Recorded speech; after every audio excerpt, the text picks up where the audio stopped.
നമ്മളിന്ന് മധുരച്ചേമ്പ് പറിക്കാൻ പോവാണ് കേട്ടോ. ഞാൻ എവിടെ പോവുകയാണെന്നുണ്ടെങ്കിലും കല്യാണിയും കൂടെ ഉണ്ടാവും കേട്ടോ. കല്യാണിക്ക് എൻ്റെ കൂടെ വരാനായിട്ട് ഭയങ്കര ഇഷ്ടമായിട്ടൊന്നുമല്ല, കല്യാണിക്ക് തനിച്ചിരിക്കാനും തനിച്ചിരുന്ന് കളിക്കാനൊക്കെ ഭയങ്കര പേടിയാണ് കേട്ടോ. ചെറിയ സൗണ്ട് കേട്ടാൽ പോലും കല്യാണിക്ക് ഭയങ്കര പേടിയാണ് കേട്ടോ. പിന്നെ മധുരച്ചേമ്പ് പറിക്കാൻ പോവാണെന്ന് പറഞ്ഞപ്പോൾ മധുരച്ചേമ്പ് കല്യാണി കണ്ടിട്ടില്ല, അപ്പോൾ കാണാനുള്ള ഒരു ആകാംക്ഷയും കല്യാണിക്കുണ്ട് കേട്ടോ. ഇതാണ് കേട്ടോ മധുരച്ചേമ്പ്.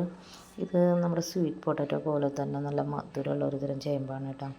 ഇതിൻ്റെ പൂക്കൾ കാണാനും നല്ല ഭംഗിയാണ് കേട്ടോ. നല്ല ചുവന്ന നിറത്തിലുള്ള പൂക്കളാണ് കേട്ടോ അതിൻ്റെ. ഇത് കാണാൻ നല്ല ഭംഗിയാണ്. ഇത് നമുക്കൊരു ചെടിയായിട്ട് വീട്ടിൽ വളർത്താനും നല്ലതാണ് കേട്ടോ. ഇതിൻ്റെ പൂക്കളൊക്കെ കൊഴിഞ്ഞിരിക്കുന്ന സമയമാണ്, അപ്പോൾ അത് കൊണ്ട് ഇതിൽ കിഴങ്ങുകളായിട്ടുണ്ടാവും എന്ന് വെച്ചിട്ട് നമ്മൾ പറിക്കാനായിട്ട് നോക്കിയത്. വളരെയധികം കിഴങ്ങൊന്നും ഇതിൽ ഉണ്ടായിട്ടില്ല. എന്നാലും നമുക്ക് ആവശ്യത്തിനുള്ള കിഴങ്ങൊക്കെ ഉണ്ടായിട്ടുണ്ട് കേട്ടോ. നമുക്ക് നമ്മൾ താമസിക്കുന്ന ക്വാർട്ടേഴ്സിൽ വളരെയധികം സ്ഥലമുണ്ട് കേട്ടോ. നമുക്ക് കൃഷി ചെയ്യാനായിട്ട് നമ്മൾ കൊള്ളി, ചേമ്പ്, ചേന, അങ്ങനെ ഈ മധുരച്ചേമ്പ്, അങ്ങനെ ഒരുപാട് ചെറുകിഴങ്ങ്, ഒരുപാട് സംഭവങ്ങളൊക്കെ കൃഷി ചെയ്തിട്ടുണ്ടായിരുന്നതാണ് കേട്ടോ. അതിൽ പഴയ പൈപ്പ് കണക്ഷൻ മാറ്റിയിട്ട് പുതിയ കണക്ഷൻ ഇടുന്നതിൻ്റെ ഭാഗമായിട്ട് JCB കൊണ്ടുവന്ന് മാന്തി ഇപ്പോൾ ഒരുപാട് നമ്മൾ ചെയ്തിട്ടുണ്ടായിരുന്ന മധുരച്ചേമ്പ്, ചെറുകിഴങ്ങ്, അങ്ങനെ ഒരുപാട് മഞ്ഞൾ ഒക്കെ നശിച്ചു പോയി. അപ്പോൾ നമുക്ക് ആവശ്യത്തിന് പുഴുങ്ങാനുള്ള മധുരച്ചേമ്പ് ഇപ്പോൾ കിട്ടിയിട്ടുണ്ട് കേട്ടോ. ഇതെന്തിനാണ് ഈ വല ഇങ്ങനെ കെട്ടിയിട്ടുള്ളതെന്ന് വെച്ചിട്ടുണ്ടെങ്കിൽ, ഇതിൽ നമ്മൾ നാടൻ കോഴികളെ വളർത്തുന്നുണ്ട് കേട്ടോ. അപ്പോൾ അവർ പുറത്ത് പോകാതിരിക്കാൻ വേണ്ടിയിട്ടാണ് നമ്മളിങ്ങനെ വല കെട്ടിയിട്ടുള്ളത് കേട്ടോ. അപ്പോൾ നമ്മൾ ചേമ്പ് കൊണ്ടുവന്ന് നന്നായി നമ്മൾ കഴുകണം കേട്ടോ. ഇതിലൊരുപാട് ചെറിയ കല്ലുകളും പിന്നെ നല്ല മണ്ണും ഒക്കെ ഉണ്ട്. അപ്പോൾ അതിങ്ങനെ പല പ്രാവശ്യം കഴുകിയാലാണ് കേട്ടോ അത് പോകുള്ളൂ. പല പ്രാവശ്യം നല്ല വെള്ളത്തിൽ ഇങ്ങനെ മാറി മാറി കഴുകണം, എന്നാലേ അത് പോകുള്ളൂ. പിന്നെ അത് നമ്മൾ ഈ ചേമ്പ് പറിക്കുന്ന സമയത്ത് ഈ ചേമ്പ് മുറിഞ്ഞിട്ടുണ്ട്, അപ്പോൾ തൂമ്പ കൊണ്ട് മുറിഞ്ഞിട്ടുണ്ട്. അപ്പോൾ അതിൻ്റെ ഉള്ളിലൊക്കെ മണ്ണ് കയറിയിട്ടുണ്ടാവും. അപ്പോൾ അതൊക്കെ നമ്മൾ നന്നായിട്ട് ഇങ്ങനെ തിരുമ്മി പല പ്രാവശ്യം ഇങ്ങനെ വെള്ളത്തിൽ മാറ്റി മാറ്റി കഴുകണം.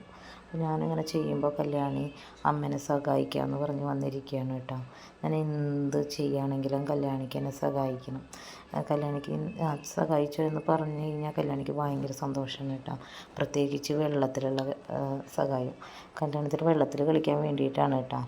അപ്പോൾ നമ്മളതങ്ങനെ വൃത്തിയായിട്ട് കഴുകിയെടുത്തു. ഇനി അതിൻ്റെ വേരുകളൊക്കെ നമ്മൾ വൃത്തിയാക്കി എടുക്കണം കേട്ടോ. വേരുകളൊക്കെ കളഞ്ഞ് വൃത്തിയാക്കിയിട്ട് എടുക്കണം. എന്നിട്ട് വീണ്ടും നമ്മളത് കഴുകണം കേട്ടോ.